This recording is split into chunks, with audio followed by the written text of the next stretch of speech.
Point है यहाँ पर, how we can evaluate the performance of those managers who are working for profit centres. तो profit centres की बात करते हैं। अब प्रॉफिट सेंटर में अगेन, प्रॉफिट सेंटर क्या होता है अक्सर?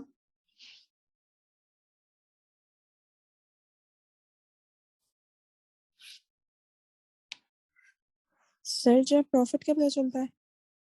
ओके, तो इसमें क्या क्या आता है? मैनेजर किस किस चीज के लिए रिस्पॉन्सिबल होगा?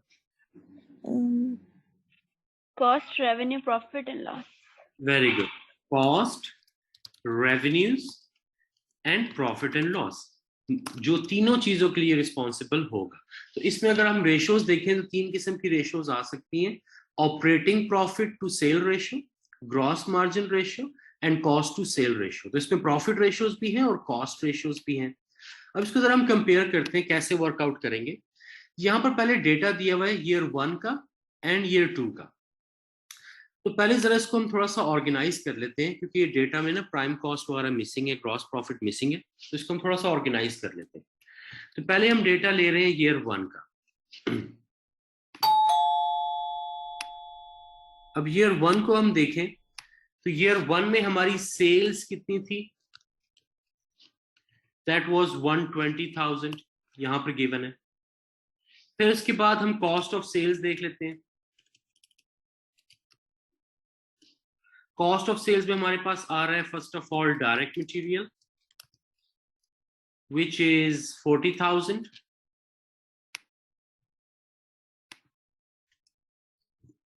इसके बाद हमारे पास आ रहा है यहाँ पर डायरेक्ट लेबर, जो कि वो भी है, सॉरी फर्स्ट ईयर में 20,000, डायरेक्ट लेबर सेकंड ईयर में 30,000 है। देन इसके बाद प्रोडक्शन ओवरहेड्स भी आ रहे हैं। और जब भी आप इस तरह इनकम स्टेटमेंट बनाएंगे तो आपने एब्जॉर्प्शन कॉस्टिंग यूज करनी है, मार्जिनल कॉस्टिंग यूज नहीं करनी। ओके, तो यहाँ पर प्रोडक्शन ओवरहेड्स आ रहे हैं 22,000। मार्केटिंग ओवरहेड हम यहाँ पर ऐड नहीं करेंगे क्योंकि ये कॉस्ट ऑफ सेल्स कैलकुलेट कर रहे हैं यहाँ पे हम। तो टोटल कॉस्ट ऑफ सेल्स कितनी हो गई फर्स्ट ईयर में हमारे पास? अगेन ये 20,000, 20, 30, 20, परफेक्ट। तो ये हमारे पास कॉस्ट ऑफ सेल्स टोटल आ गई 70,000। इसको आगे भी कर लेते हैं। Okay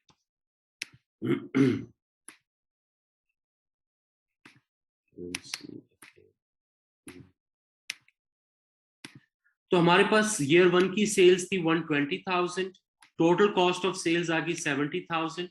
sales minus cost of sales क्या होता है अक्सर?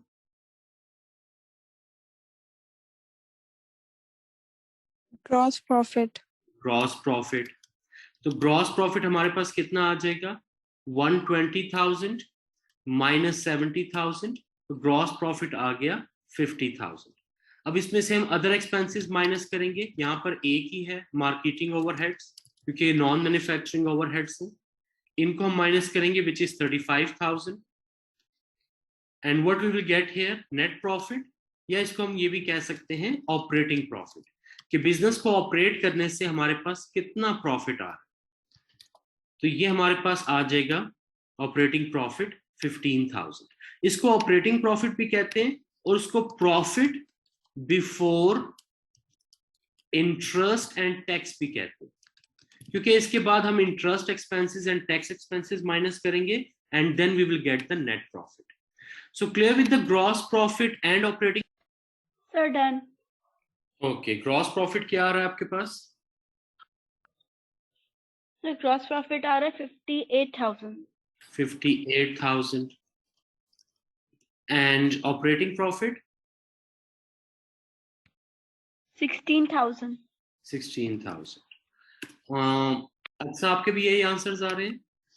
यस। ओके, तो हमारे पास ग्रॉस प्रॉफिट भी आ गया दोनों ईयर्स का, ऑपरेटिंग प्रॉफिट भी आ गया एंड सेल्स ऑलरेडी गिवन है। अब हमने क्या करना है? तीन रेशियोज कैलकुलेट करनी है। First of all operating profit to sale ratio. Profit to sale, operating profit to sale ratio है, so operating profit divided by sales. So year 1 की फर्स्ट ऑफ ऑल कैलकुलेट करते हैं। ऑपरेटिंग प्रॉफिट कितना है year 1 का? 15,000 and sales कितनी है year 1 की? 120,000, तो हमारे पास कितना ऑपरेटिंग प्रॉफिट आ जाएगा? 13%। अब 13% का मतलब क्या है? 13% का मतलब ये है कि अगर बिजनेस $100 की सेल कर रहा है तो हर $100 की सेल में $13 उसका ऑपरेटिंग प्रॉफिट है। ठीक है, this is the way how we can interpret the ratio. अगर बिजनेस $100 की सेल कर रहा है तो हर $100 की सेल के पीछे उसका $13 का ऑपरेटिंग प्रॉफिट है। So it's a pretty good ratio. Clear with this thing?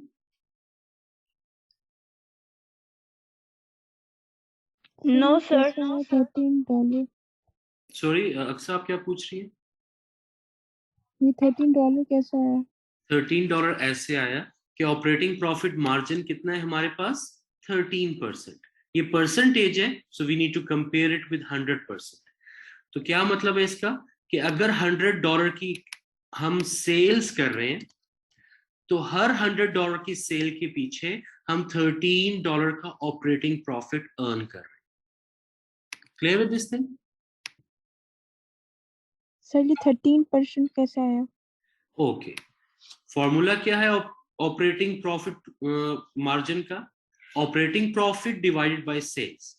Year 1 का ऑपरेटिंग प्रॉफिट कितना है? 15,000 डिवाइडेड बाय सेल्स कितनी है ईयर 1 की? 120,000 एंड मल्टीप्लाई 100। अगर आपने परसेंटेज में कैलकुलेट करना है तो मल्टीप्लाई 100 भी करेंगे, सो हमारे पास आ जाएगा 13%। क्लियर विद दिस थिंग अक्सर? यस। मुंतहा? सर ये 13% into 100, मतलब ये समझ नहीं आया कि आपने आखिर में क्या बोला था। 13% का मतलब क्या था? परसेंटेज का मतलब क्या होता है कि हम इसको कंपेयर कर रहे हैं 100 के साथ। This is what we call percentage ना। ठीक है जी जी। तो अब ऑपरेटिंग प्रॉफिट मार्जिन में हम किन दो चीजों को कंपेयर कर रहे हैं? सेल्स एंड प्रॉफिट को। तो प्रॉफिट मार्जिन तो हो गया, ऑपरेटिंग प्रॉफिट मार्जिन हो गया 13%। इसका क्या मतलब है कि जब भी बिजनेस $100 की सेल करेगा, हर $100 की सेल के पीछे उसको $13 का ऑपरेटिंग प्रॉफिट बचता है। Clear with this thing? Okay, ठीक है ठीक है। ओके, नेक्स्ट कैलकुलेट करते हैं gross profit margin. Gross profit भी सिमिलर है, बट इसमें फर्क क्या है कि instead of using operating profit we will be using gross profit. Gross profit margin के लिए हम क्या करेंगे? Gross profit divided by sales. Year 1 में ग्रॉस प्रॉफिट कितना है? 50,000 ईयर 1 का, divided by sales in year 1 120,000, multiply by 100, so you will get the answer in percentage. This will be 42%. इसका क्या मतलब है 42% का? कि जब भी बिजनेस $100 की सेल करेगा, हर $100 की सेल में $42 जो है वो उसका ग्रॉस प्रॉफिट हो। Clear with this thing Aksar and Mutaha? Yes. जी। ओके, इसी तरह हम कॉस्ट टू सेल रेशियो भी कैलकुलेट कर सकते हैं किसी भी कॉस्ट की। कॉस्ट टू सेल रेशियो कैसे कैलकुलेट करेंगे? Cost divide by sale. अब यहां पर मैं कंपेयर करना चाहता हूं अपनी डायरेक्ट मटेरियल कॉस्ट को फॉर एग्जांपल। तो कॉस्ट टू सेल रेशियो के लिए हम क्या करेंगे? फर्स्ट ऑफ ऑल ईयर 1 की डायरेक्ट मटेरियल कॉस्ट लेंगे। अब जरूरी नहीं है कि ये आप डायरेक्ट मटेरियल से करो, ये कोई भी कॉस्ट हो सकती है। ठीक है, हम यहाँ पर डायरेक्ट मटेरियल कॉस्ट को कंपेयर करना चाहते हैं सेल्स के साथ। तो हम लेंगे direct material divided by sales which is 120,000 multiply by 100, so we will get it 17%। इसका क्या मतलब है? इसका मतलब है कि जब भी हम $100 की सेल्स करेंगे उसमें से हमारा $17 जो है ये तो सिर्फ और सिर्फ डायरेक्ट मटेरियल का एक्सपेंस होगा, या डायरेक्ट मटेरियल की कॉस्ट होगी। सो इससे इन परसेंटेजेस से हमें आइडिया मिल जाता है कि हमारा ग्रॉस प्रॉफिट अच्छा है या बुरा है, ऑपरेटिंग प्रॉफिट अच्छा है या बुरा है, और कॉस्ट टू सेल रेशियो कितना इंपैक्ट आ रहा है। Clear with this thing so far? Sir ये हम डायरेक्ट लेबर और नहीं ले सकते, ये भी तो कॉस्ट है। डायरेक्ट लेबर भी ले सकते हैं। अगर आप डायरेक्ट लेबर की कैलकुलेट करना चाहती हैं ईयर 1 में तो कैसे करेंगे? Direct labour divided by sales multiply by 100, तो ये डायरेक्ट लेबर की आ जाएगी विच इज 25%। इसको परसेंटेज कर लें, so this will be 25%। तो किसी भी कॉस्ट का लिया जा सकता है। जस्ट फॉर एन एग्जांपल मैंने यहाँ पर डायरेक्ट मटेरियल की कॉस्ट ली है, बट जरूरी नहीं है कि आप डायरेक्ट मटेरियल की लो, किसी भी कॉस्ट की ले सकते हैं। क्लियर अक्सा?